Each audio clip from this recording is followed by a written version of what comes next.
In today's video, I'm going to teach you how to disable the Open to Work feature on LinkedIn. This can be useful if you want to remove that green banner from your profile, or if you found a job and no longer need to advertise your availability. Let's walk through this process step by step. First, you'll need to go to linkedin.com and log into your account. Make sure you're on the LinkedIn homepage, and from here we'll begin the process of accessing and editing your profile settings.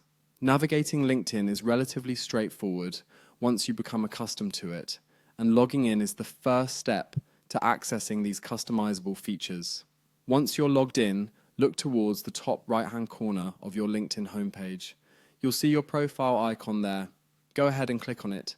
This icon leads you to a drop-down menu where you can find several options relating to your account settings and profile. After clicking on your profile icon, you should select the View Profile option. This will take you to your profile page where you can view and edit your details, including the Open to Work settings that we're focusing on today. Now, you'll want to look for the Open to Work section on your profile. Within this section, there's a pencil icon, usually located towards the right side. Clicking on this icon will allow you to edit your Open to Work settings.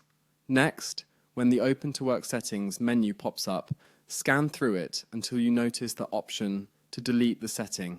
Click on Delete once you've found it. You might see this option appear right away, or you may need to scroll a bit depending on the specifics of your profile settings.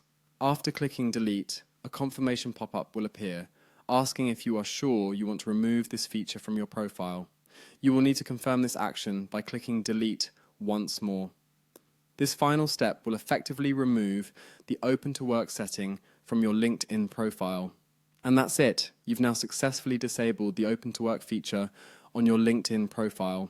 It's as simple as maneuvering through a few settings. Remember that this action can be reversed at any time if you need to update your job seeking status. Just follow the same steps and adjust your preferences accordingly. Thank you for following along, and I hope you found this guide helpful.